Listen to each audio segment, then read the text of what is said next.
الحمد لله رب العالمين والصلاة والسلام الأتمان الأكملان على خير خلق الله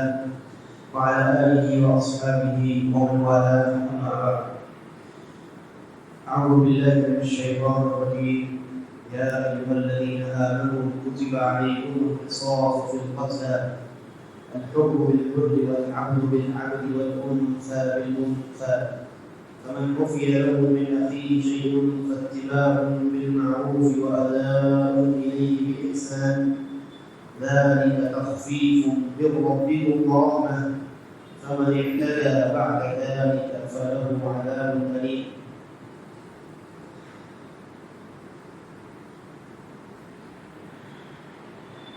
اس سے قبل کی آیات میں اللہ تبارک و تعالی نے تحویل قبلہ کا تذکرہ کیا اور یہ کہا ليس البر أن تولوا وجوهكم قبل المشرق والمغرب کہ نیکی یہ نہیں ہے کہ اپنا چہرہ تم مشرق یا مغرب کی طرف پھیر دو، بلکہ نیکی کرنے والے لوگ وہ ہیں جو اللہ رب العالمین پر آخرت کے دن پر ایمان رکھتے ہیں، نماز ادا کرتے ہیں، زکوٰۃ دیتے ہیں، اقربا اور یتیموں اور مساکین کا خیال رکھتے ہیں، چاہے مشکل حالات ہو یا آسانی والے حالات ہو، دونوں ہی صورتحال میں اللہ رب العالمین کی لکھی ہوئی تقدیر پر صبر کرتے ہیں. اولئک الذین صدقوا اولئک هم المتقون. یہی وہ لوگ ہیں جنہوں نے سچ بات کہی ہے، سچا کام کیا ہے، اور یہی وہ لوگ ہیں جو اللہ رب العالمین کا تقوی اختیار کرنے والے لوگ ہیں. تحویل قبلہ کے موقع پر آپ نے دیکھا کہ کس طریقے سے یہودیوں نے الٹی سیدھی باتیں کہی. اس کے بعد اللہ تبارک و تعالیٰ نے نظام قصاص کے متعلق اصولی گفتگو فرمائی. چنانچہ ارشاد فرمایا یا ایھا الذین آمنوا، اے وہ لوگوں جو جنہوں نے ایمان لایا ہے، کتب علیکم القصاص فی القتلی، تمہارے اوپر قتل کے معاملات میں قصاص کو فرض قرار دیا گیا ہے. الحر بالحر والعبد بالعبد والانثى بالانثى، آزاد آدمی کے بدلے آزاد آدمی،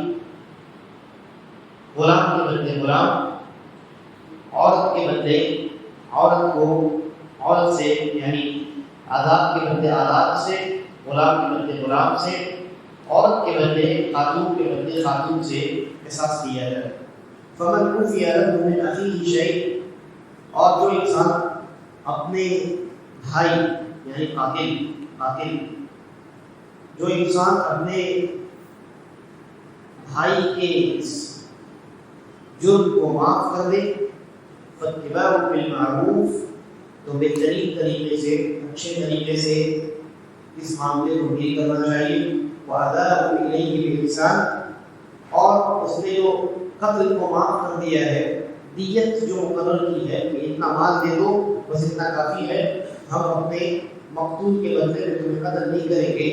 تو جو قاتل ہے جس کے ذمے دیت لگائی گئی ہے اس کو چاہیے کہ وہ بہترین طریقے سے، اچھے طریقے سے،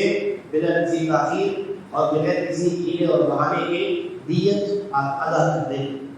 ذَلِكَ تَخْفِيفٌ مِّن رَّبِّكُمْ وَرَحْمَةٌ، یہ معاملات اللہ رب العالمین کی جانب سے آسانی والے معاملات ہیں، رحمت والے معاملات ہیں. فَمَنِ اعْتَدَىٰ بَعْدَ ذَلِكَ، لیکن اس کے بعد بھی کوئی انسان سرکشی سے کام لے، نافرمانی سے کام لے، فَلَهُ عَذَابٌ أَلِيمٌ، تو اس کے لیے بڑا دردناک عذاب ہے.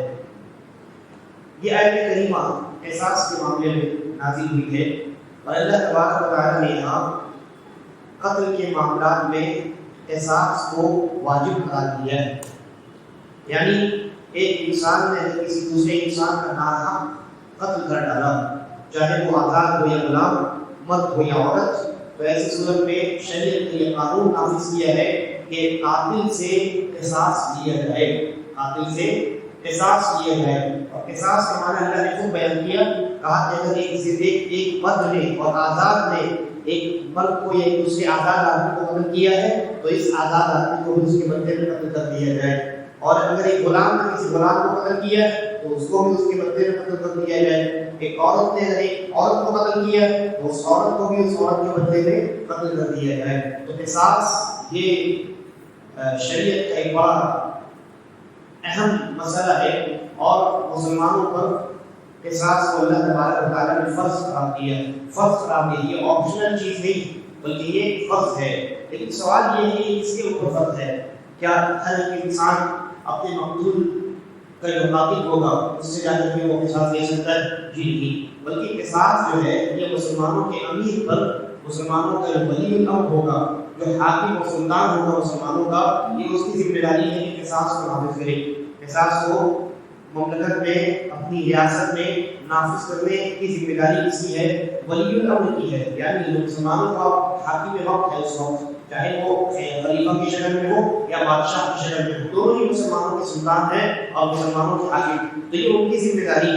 یہ ان کی ذمہ داری ہے کہ وہ اپنے اس ذمہ داری کو ادا کرے اور وہ اپنی ریاست میں قصاص کو لاگو کرے، قصاص کو نافذ کرے، اس لیے کہ اللہ تبارک و تعالیٰ نے اس کو فرض قرار دیا ہے اور واجب قرار دیا ہے۔ اگر کوئی حاکم، مسلمان حاکم ایسا نہیں کرتا ہے تو یہ اس کی ذمہ داری تھی، اس کو اس نے ترک کر دیا، چنانچہ اللہ رب العالمین کے یہاں اس کی پکڑ ہو گئی۔ لیکن یہاں تک عام مسلمانوں کی بات ہے، انفرادی طور پہ ایک آدمی کے بھائی کو کسی دوسرے نے قتل کر دیا تو یہ آدمی اپنے بھائی کو بدلہ لینے کے لیے اس کو جا کر کے قتل نہیں کر سکتا، اس کو جا کر کے قتل نہیں کر سکتا جب تک اسلامی حکومت نہ ہو اور وہاں کوئی عدالتی سسٹم نہ ہو۔ اگر عدالتی سسٹم نہیں ہے تو ولی الامر جو ہے وہ خود فیصلہ کرے گا، اور اگر وہ خود فیصلہ نہیں کرتا ہے تو اپنی جانب سے کسی کو نائب مقرر کرے گا، جس کو ہم قاضی وغیرہ کہتے ہیں، عدالت میں بیٹھ کر کے معاملات کو سن کر کے فیصلہ کیا جاتا ہے۔ تو یہ جو ہے قصاص کا معاملہ، یہ شریعت میں یعنی جو بنیادی قوانین ہیں، بڑے بڑے جو قوانین ہیں ان میں سے ایک ہے۔ اسلام کے آنے سے قبل آپ دیکھیں گے زمانے جاہلیت میں معاملہ بڑا برہم تھا۔ اس ناحیے سے اگر دیکھا جائے، اگر کسی ایک آدمی کو کسی دوسرے آدمی نے قتل کر دیا، مان لیجیے کہ دو قبیلے والے ہیں، ایک قبیلے کے ایک آدمی نے دوسرے قبیلے کے دوسرے آدمی کو قتل کر ڈالا، تو معاملہ ایسا خراب تھا کہ یہ جو پہلے قبیلے والے لوگ ہیں جن کے قبیلے سے قاتل ہے، جن کے قبیلے سے قاتل ہے، یہ مقتول جو ہے دوسرے قبیلے والے، وہ دوسرے قبیلے والے آتے اور نہ یہ کہ صرف اس قاتل کو قتل کر ڈالتے، بسا اوقات اس کے خاندان کو بھی قتل کر ڈالتے، بلکہ کبھی کبھی پورے کے پورے قبیلے کو قتل کر ڈالتے۔ تو اس طرح کا معاملہ ہوتا، اور پھر وہ قاتل کون ہے، مقتول کون ہے، اس کا بھی کوئی لحاظ نہیں کیا جاتا ہے۔ ایک مرد نے اگر ایک عورت کو قتل کر ڈالا تو کبھی کبھی چھوڑ دیا جاتا ہے، اس کو قتل نہیں کیا جاتا ہے نا۔ اسی طریقے پر ایک غلام نے اگر ایک آزاد کو قتل کر ڈالا یا آزاد نے کسی غلام کو قتل کر ڈالا، تو معاملات انسان اپنے اعتبار سے دیکھتا تھا، اپنے اعتبار سے اس معاملے کو ڈیل کرتا تھا۔ کوئی سسٹم، کوئی قانون اس زمانے میں نہیں تھا، چنانچہ اللہ تبارک و تعالیٰ نے انصاف پر مبنی نظام قصاص کو نازل فرمایا اور کہا کہ اگر کوئی آزاد کسی آزاد کو قتل کرے گا تو اس کو بھی قتل کیا جائے گا، اور اگر کوئی غلام کسی غلام کو قتل کرے گا تو اس کو بھی قتل کیا جائے گا۔ آزاد اگر غلام کو قتل کرے گا تو شیخ ابن عثیمین رحمہ اللہ کے مسئلے میں اختلاف ہے، انہوں نے راجح اسی بات کو قرار دیا ہے کہ اس آزاد انسان کو بھی قتل کیا جائے گا، اور اگر ایک غلام کسی آزاد کو قتل کرتا ہے تو بہرحال وہ تو غلام قتل کیا جائے گا ہی۔ تو یہ جو نظام ہے، یہ سسٹم جو ہے اللہ تبارک و تعالیٰ نے اسلام آنے کے بعد اس کو نازل فرمایا، اور اس طریقے سے قصاص کے معاملے میں، قتل کے معاملے میں ایک بہترین انصاف اور عدل پر مبنی قانون مسلمانوں کو اللہ تبارک و تعالیٰ نے عطا کیا۔ اس کے بعد فرمایا فمن عفی لہ من اخیہ شیء، کہ تم میں سے کوئی انسان اگر اپنے بھائی کی اس غلطی کو معاف کر دے، اپنے بھائی کی اس غلطی کو، یعنی مقتول جن کے خاندان میں سے کوئی ایک انسان قتل کر دیا گیا، ان کا حق ہے کہ وہ اپنے اس قتل شدہ انسان کے متعلق مطالبہ کریں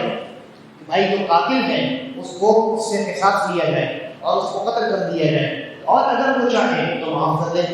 اگر وہ چاہے تو معاف کر دے، یا تو بالکل لیا معاف کر دے، کہے کہ ہم نے قاتل کو معاف کر دیا، یعنی نہ ان سے قصاص لیا جائے اور نہ کوئی مالی بھرپائی کا مطالبہ کیا جائے، کچھ نہیں، جس کو دیت کہتے ہیں۔ تو سیدھا سیدھی اگر معاف کیا جائے تو یہ سب سے بہتر ہے، اور اس سے بہترین کوئی چیز نہیں۔ اور دوسری شکل جو ہے معاف کرنے کی، جس کا تذکرہ یہاں اللہ تبارک و تعالیٰ نے کیا ہے کہ انسان قتل کو معاف کرے، یعنی قصاص کو معاف کرے لیکن دیت کو معاف نہ کرے۔ کسی کے رشتہ دار کو قتل کر دیا گیا، جیسے کسی بھائی کو قتل کر دیا گیا، اب وہ اپنے بھائی کے متعلق یہ مطالبہ کرے کہ جو قاتل ہے اس سے قصاص لیا جائے، یہ تو قصاص کا مطالبہ ہوا، لیکن اگر وہ معاف کرے تو اس کے پاس یہ آپشن ہے کہ وہ قصاص کو معاف کر سکتا ہے۔ یہ کہہ سکتا ہے کہ ٹھیک ہے جو قاتل ہے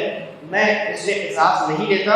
یعنی اس کو میرے بھائی کے بدلے میں قتل تو نہیں کیا جائے لیکن دیت دی جائے، ایک خون کی جو دیت ہوتی ہے وہ دیت، اس دیت کا میں مطالبہ کرتا ہوں۔ تو اسی کا تذکرہ اللہ تبارک و تعالیٰ نے یہاں کیا ہے، فرمایا اتباع بالمعروف، کہ اس کو چاہیے کہ وہ بہتر طریقے سے دیت کا مطالبہ کرے، بہترین طریقے سے دیت کا مطالبہ کرے، اور اس نے جو معاف کر دیا ہے، کہ چلو قتل کے بدلے قتل نہیں، میں خون نہیں بہانا چاہتا، میرے بھائی کے بدلے میں کسی دوسرے کو جو قاتل ہے اس کو اس کے قتل کا مطالبہ میں نہیں کرتا۔ تو اللہ تبارک و تعالیٰ نے کہا کہ اس معاملے میں انسان کو معروف کا مظاہرہ کرنا چاہیے، یعنی احسان نہیں جتانا چاہیے کہ میں نے احسان کیا ہے تمہارے اوپر اور قتل کو میں نے معاف کر دیا ہے، نہیں، آپ نے معاف کیا، اللہ رب العالمین کی رضامندی کے لیے معاف کیا۔ اور کہا وہ اللہ الیہ باحسان، کہ مقتول کے رشتہ دار نے اپنے مقتول کے قاتل کو قصاص سے بری کر دیا، اور کیا کہا کہ آپ کو دیت دینی پڑے گی۔ تو قاتل پر یہ واجب ہے کہ وہ اچھے انداز میں بغیر کسی ہیلے بہانے کے اور بغیر کسی چال بازی کے، بغیر کسی سازش کے مکمل دیت لا کر کے مقتول کے ولی، مقتول کے رشتہ دار کے سامنے رکھتے ہیں۔ اس معاملے میں اسے یعنی ہیلے اور بہانے بنانے کی اجازت نہیں، اگر وہ ایسا کرے گا تو بڑا گنہگار ہوگا، اللہ تبارک و تعالیٰ نے کہا ذَلِكَ تَخْفِيفٌ مِّن رَّبِّكُمْ وَرَحْمَةٌ، یہ تمہارے رب کی جانب سے تخفیف ہے۔ یہ نظام قصاص جو ہے اس میں جو دو آپشن دیے گئے، ایک یا تو قصاص لے لیا جائے یا قصاص معاف بھی کیا جا سکتا ہے نا، یہ جو آپشن دیا گیا ہے یہ تخفیف ہے اللہ رب العالمین کی جانب سے اور رحمت ہے اللہ رب العالمین کی جانب سے۔ معلوم ہے کیوں؟ اس لیے کہ بنی اسرائیل میں یہودیوں کی بات نہ کی جائے تو ان کی شریعت میں دیت نام کی کوئی چیز نہیں ہے، ان کی شریعت میں دیت نام کی کوئی چیز نہیں، صرف قصاص ہے۔ دیت نام کی کوئی چیز نہیں، صرف قصاص ہے، یعنی اگر ایک آدمی نے دوسرے آدمی کو قتل کر دیا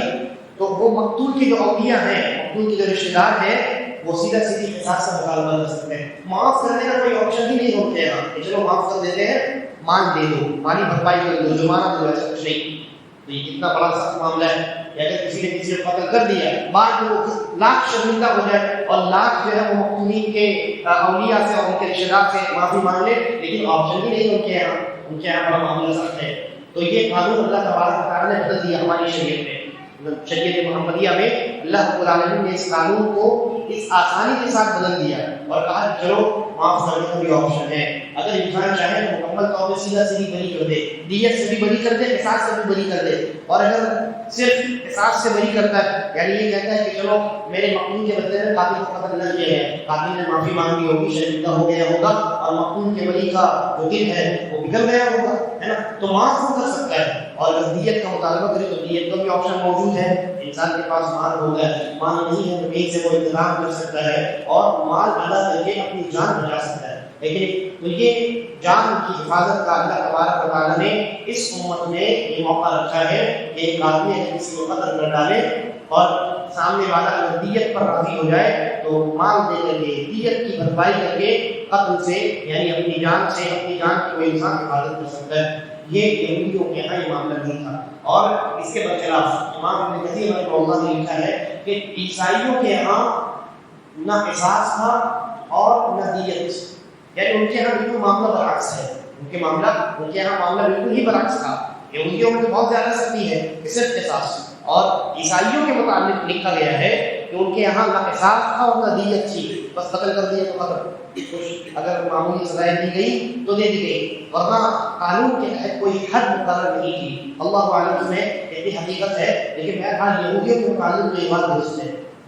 تو اللہ تبارک و تعالیٰ نے کہا کہ یہ نظام قصاص جو ہے یہ آسانی ہے اس دین کے اندر اور یہ اللہ کی رحمت ہے۔ فمن اعتدى بعد ذلك، لیکن اس کے بعد بھی جو انسان سرکشی سے کام لے، نافرمانی کرے، قصاص کے یعنی قصاص کے نظام میں وہ دخل اندازی کرے اور اس کو ماننے کو تیار نہ ہو، اور قتل کے معاملات میں وہ بے پرواہی کا مظاہرہ کرے، فَلَهُ عَذَابٌ أَلِيمٌ، تو اللہ رب العالمین بڑا دردناک عذاب دینے والا ہے، اس انسان کے لیے بڑا دردناک عذاب ہے۔ مان لیجیے دیت اس کے اوپر متعین کیا گیا کہ ایک جان کی دیت تمہیں ادا کرنی، اب اس نے سازشیں کرنی شروع کی، کیس کیا، یہ کیا، وہ کیا، جھوٹی شہادتیں اس نے قائم کی اور مختلف جھوٹے دلائل اس نے جمع کر لیے اور اپنے آپ کو بچا لیا۔ ٹھیک ہے،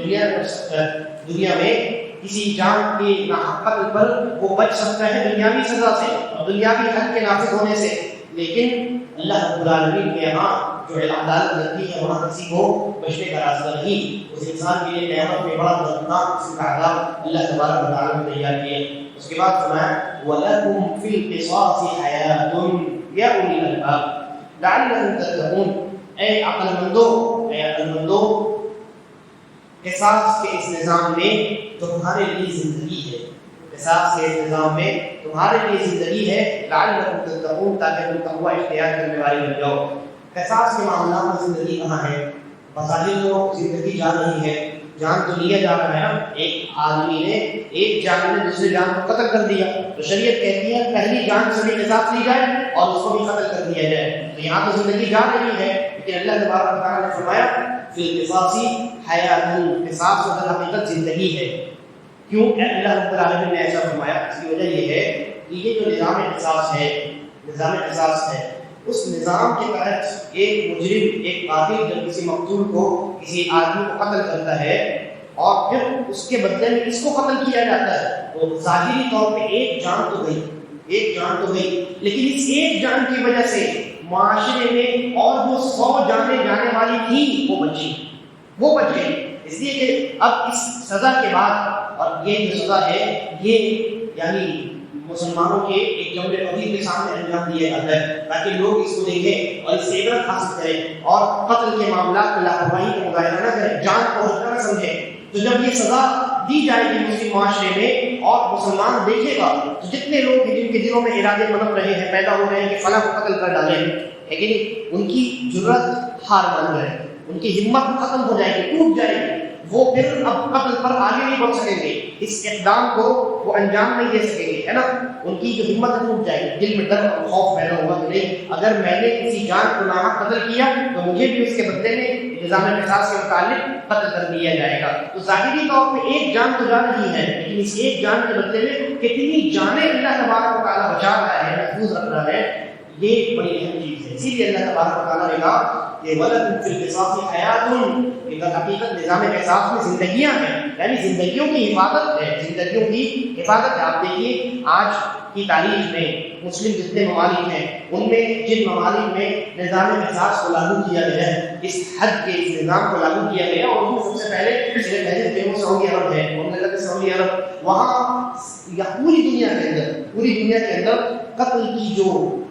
یعنی وہ ریٹ ہے وہ سب سے زیادہ کم ہے، قتل کی جو شرح ہے وہ سب سے زیادہ کم ہے، اس لیے کہ وہاں لوگوں کو معلوم ہے، دل میں ڈر ہے، خوف ہے، جرأت نہیں ہوتی کسی کو قتل کر ڈالنے، اور اگر قتل کسی نے کر دیا چاہے وہ کسی بہت اعلیٰ خاندان کا ہی کیوں نہ ہو، شاہی خاندان سے اس کا تعلق کیوں نہ ہو، آپ تاریخ کے اولاد کو الٹ کر کے دیکھیں، یہ ابھی 2-3 سال پہلے ایک ترکی نام کے ایک بندہ جو ہے اس نے اپنے کسی کو قتل کر دیا، اگر کسی رشتہ دار کو، اور اس کا تعلق شاہی خاندان سے، اس کے اوپر بھی یہ حد نافذ کی گئی اور اس کو بھی قتل کیا گیا، اور ابھی تقریباً 1 مہینہ ابھی مکمل ہوا نہیں ہے، ایک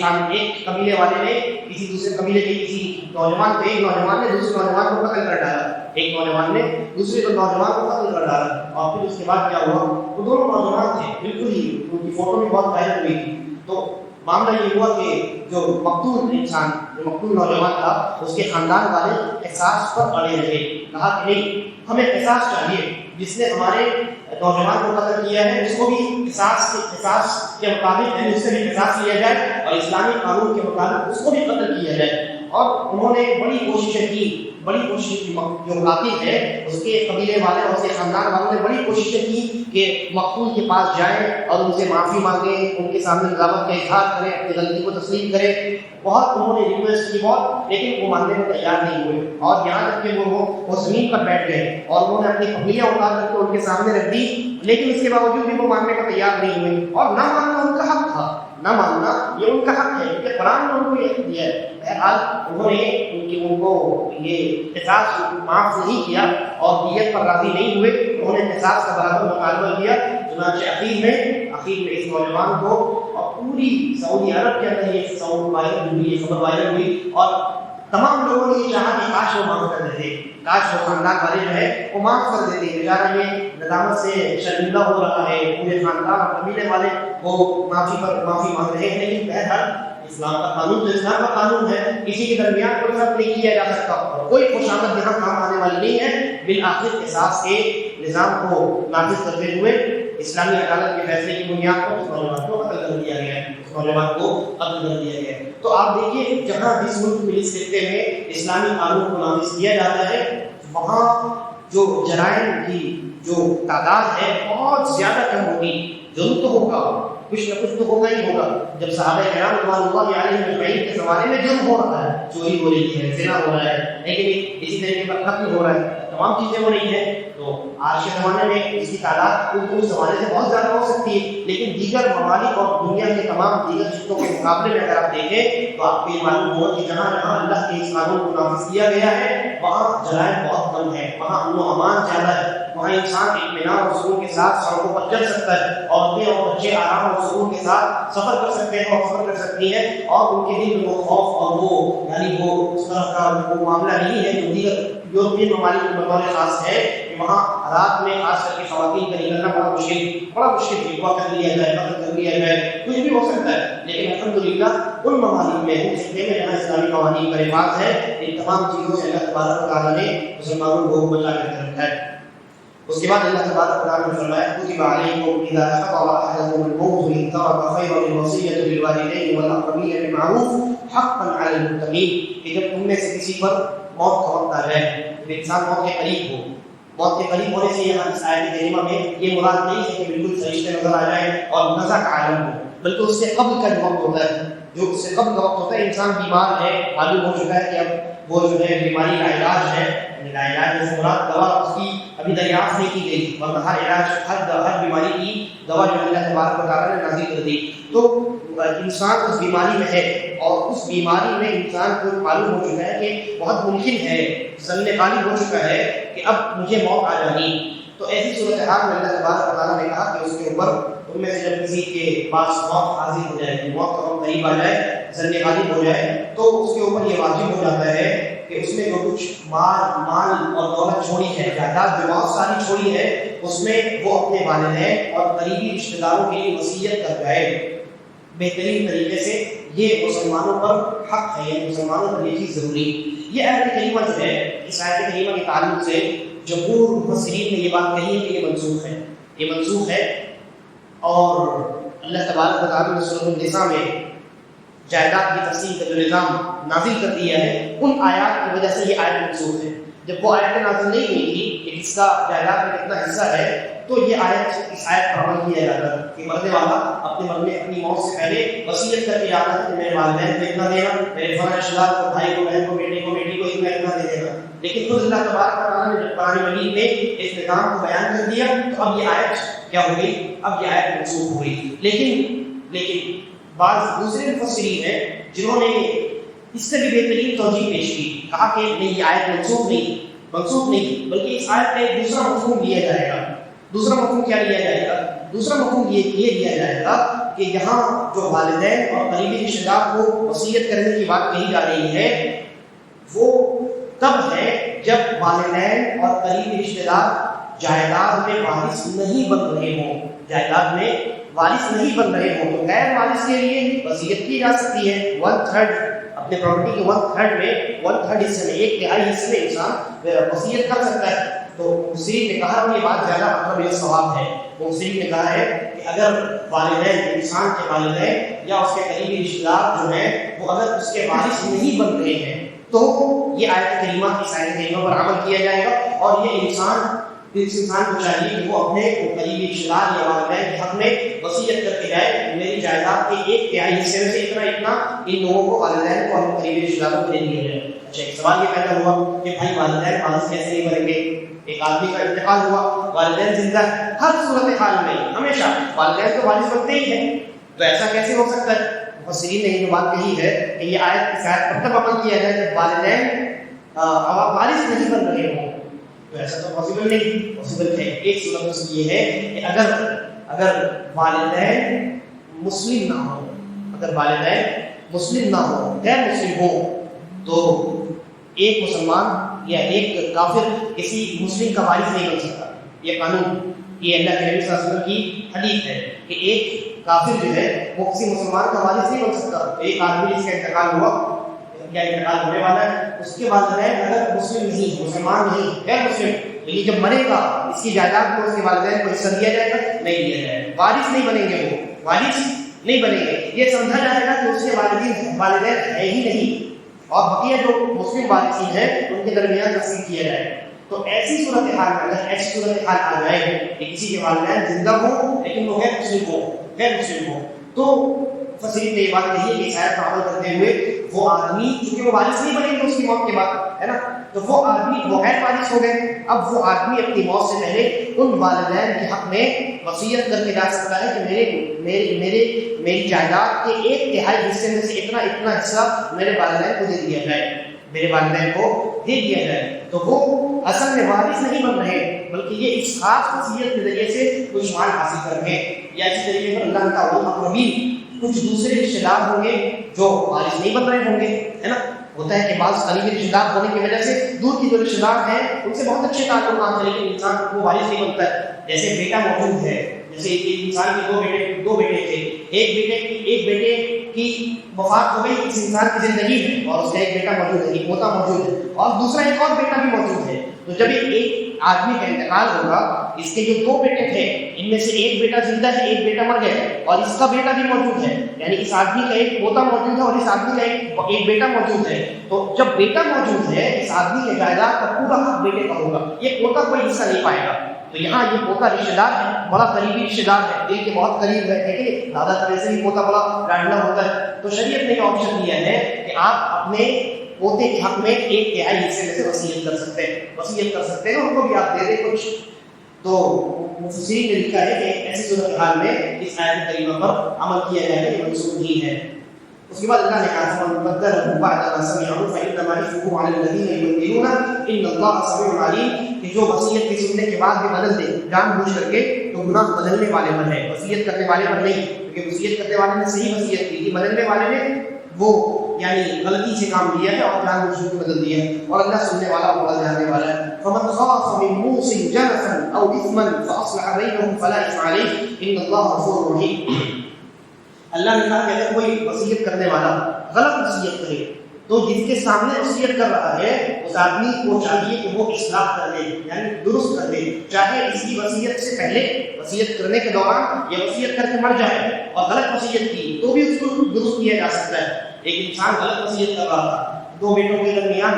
یا کسی دوسرے رشتہ دار کے درمیان، ایک کو بہت کچھ دے رہا تھا ایک کو نہیں دے رہا تھا، تو جو اس آدمی کے سامنے یہ وصیت اپنی بیان کر رہا ہے، اگر وہ آدمی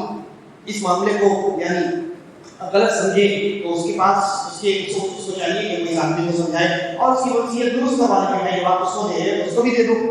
یا وفات کے بعد اگر اس آدمی نے غلط وصیت کر دی تو جس کے سامنے وصیت کی ہے وہ